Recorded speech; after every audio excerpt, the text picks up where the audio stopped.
Yeah. Hello, everyone. Welcome back to this beautiful Monday on the beautiful platform Empowerment Network. This evening, Andy and myself want to join you all to see or look at the three simple steps that are going to consist of our, I'm not sure what I'm saying. So our KYC will consist of three verification steps, very, very simple things that are needed, are very, affordable and feasible in every country, I think so. But let me not go too far before I make a mistake, because Andy is here to clarify everything to us. So welcome, Andy. Happy Monday! Yeah, big It's happy it's one. the start of the week, and here we go.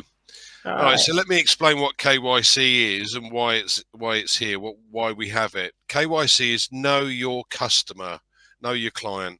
What it means is, from a company perspective, they have to prove who you are in order to be able to pay you. Because if money goes into your account and it can't be accounted for, it becomes potential money laundering, and every country has a different money laundering regulation.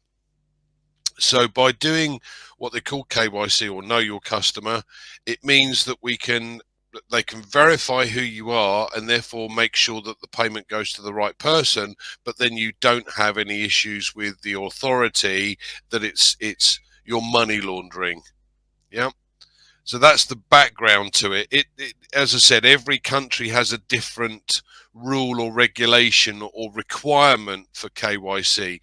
But what they've done in this instance, in order to be able to pay out to customers, or affiliates, I should say, in our case, they have to go through a process to make sure that they know who you are. So, comfort, you mentioned three.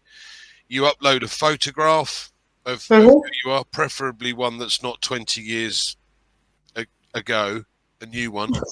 Yeah. Yeah, Of course, the recent one with the wrinkles on my face. yeah, Yes. that's the one. And then what they do, you normally you can use your phone, so you scan your face with the phone, and that is facial detection. But you can also do it on the computer using the camera on the computer. But most people have a phone now, and they all have a camera on the phone. So you just, you know, scan your face. That's the facial detection side of things. And then what you do is you can take a photo with your ID, with your photo identification. Now we've gone through this before on Mm-hmm. numerous occasions about various different photo ID. So in the UK, for instance, you've got passport, you've got a driving license that has got a picture on it, etc. In other countries, there are other things that you can use, as long as it's identification, it's got your picture on it and your name. Generally, some have an address on it. It's not an essential, because a passport doesn't have an address on it. So as long as it's got your picture and your name on it and a signature of yours, perfect. So I think they use, certainly in Africa, you can apply. If you apply for a passport, they give you a form, and on that form it's got a picture of you which is signed across, and it'll have your name on that. That's good enough. So they're going to make it as simple as they possibly can for us, in order to ensure that everyone can validate and that everyone can make sure they get paid. Now, the merchants, if they see that we've got know your customer, or the KYC for every single affiliate, then it's easy. They just take a copy of what we've given them and go, okay, well, there's your payment. It's as simple as that. Back to Okay. you. Thank you. Yeah, sure. Thanks for explaining that to us, Andy. So, I know you've explained already much, but one of the things that he said was that KYC, which is know your customer or know your clients, you said earlier on, is a prime requirement for the organization. The organization here being ONPASSIVE. So, does it still explain all of what you've said, or is there more you want to add to that, especially when the engineer himself said it? It's a safety measurement, or a safety measure, sorry, for the company, for ONPASSIVE itself, to say, I know who I'm dealing with, and I can pay them money because they are an affiliate of ours, and here is the verification. I have verified that they are who they say they are. Yeah. The problem that you've got these days is, if companies start paying willy-nilly, to all manner of different people, and there is no way of being able to understand or know who you are, then it's the company that can get into trouble. Yeah. So it's a company requirement, and as he's mentioned, a prime requirement for the organization to make sure that they have the right details.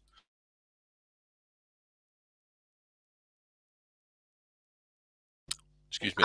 I was talking to myself. Thank you so much. So guys, if you have any more information about the know your customer, we just go ahead and put it. We brought this up, Andy, because as you remember, last Thursday we had the Go Africa, and one of the concerns that Africans had was about identification and KYC, know your customer, and stuff like that.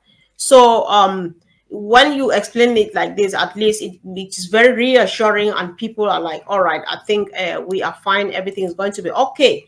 But then, like, we know the whole week has been a whole buzz about Africa. Andy, do you want to make one or two comments? Because like Dr. Tarek, he said a lot, and the summary he put before what they said during the Go Africa event on Thursday, like go Yeah, ahead. I mean, one thing that you have to take into consideration here, what they've got to do is that they realise that places like India and Africa have potential issues with creating or providing know your customer details, because not everybody has got a photo identification. Not everybody's got a passport, not everybody's got a driving license with your picture on it, but you can get round that very simply by going to see a lawyer or solicitor and taking a photo of yourself in, getting the lawyer solicitor to write on a piece of paper, I hereby confirm this is ABCD, here is a picture signed across, and I verify that this picture is a true and correct copy of the person that I'm talking to. And that's your photo ID. That works as well, because you've got it signed, sealed from a legal entity. Yeah. So it is a simple process. No one should get worried about it. It's not going to create problems. The other thing that you need to know or need to understand is every single account that you hold, you can use the same KYC for. All right. Because this is who you are. Okay, sure, good. Yeah, of course. Yeah, that really helps. And yeah, I think we just wanted to discuss just this, to make sure that people take it really down, and so we need not worry and stuff like that, because everything is just working as planned, and I think that we are just waiting and getting ready. So any other thing at all, Angie? Let's make it the shortest day today and see how it looks like. So any Yeah, other thing? as I said, whatever happens, do not panic. Where there's a will, there's a way. Okay, it is very simple, and it will be made as simple as possible.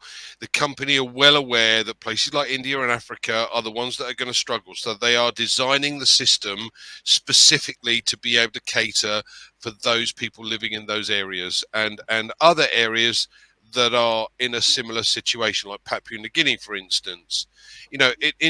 If you think about it, the likes of Canada, America, Europe, UK, we all have photo ID. Yeah, so that it's fairly straightforward. In Africa and India, Papua New Guinea, Yemen, for instance, it's not necessarily something that's readily available, because a lot of people don't go abroad, so they don't have a passport. Now, hopefully they do, and that makes life even simpler. But don't panic if you don't or you haven't. There is a will, there is a way, and it will be made as simple as possible.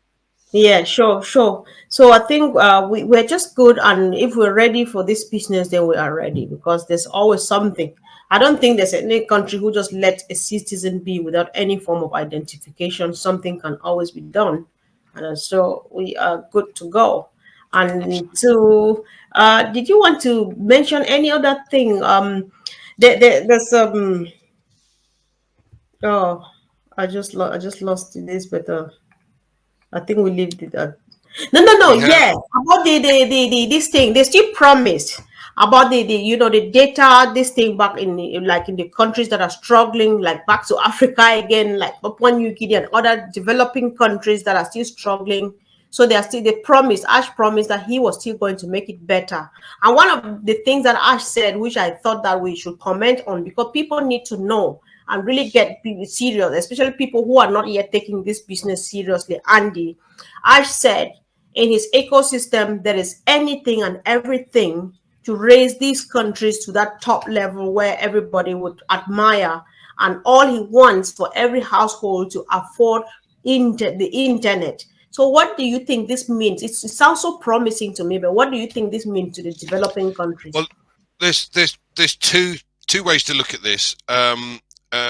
We know in Africa, for instance, data is key, and everybody uses a phone, so they go through an awful lot of data. So if they come onto a webinar, they might use 3 gig just to stay on the webinar. Now the OConnect is being converted or being changed in order to reduce that dramatically, and we've seen that on the Papua New Guinea webinars that we've had recently, where people have used far less to still be on the call, but have no connection issues. So it again, the company are well aware that 1 billion people are within Africa. Yeah, and the largest part of the customer base, if you like, is India. So these particular places are likely to have more issues with things like internet, yeah, than you would in America or Canada or the UK or Europe again. So what they're doing is they're finding ways, or I'm sure they will have a way very shortly, where we will be able to get connection. So as long as your phone's working, you'll get connected. Yeah, because everybody has a hotspot, if you like, on their phone these days, so that makes life easier. But it's the data usage will dramatically reduce, you know, in comparison to the likes of Zoom that we've used in previous years. So all good from that perspective. Yeah, sure. I think we've covered enough for this evening. We're planning to be really brief, and we'll keep it brief for tonight. So guys, thank you for joining as usual. So if you have any contribution at all to this topic, it looks small, it was short, but it was just meant to be so that people can really take it down and know that we are fine. So have a nice day. Please join us tomorrow evening, or tomorrow evening UK time, 7 p.m, 2 p.m. Eastern time, for OP Digital Blueprint with me and Collins, and hopefully a guest. Okay. We will check on that. So please come and join us. Yeah, I'm looking forward to it. We all have to be there. So guys, see you tomorrow at Digital Blueprint with Collins and Andy as the hosts. And let's see who the guest is going to be. Guest or no guest, I know it's going to be fun. So see you there, guys. Thank you, Andy. Thanks, everyone. Thanks, guys. Thanks, bye.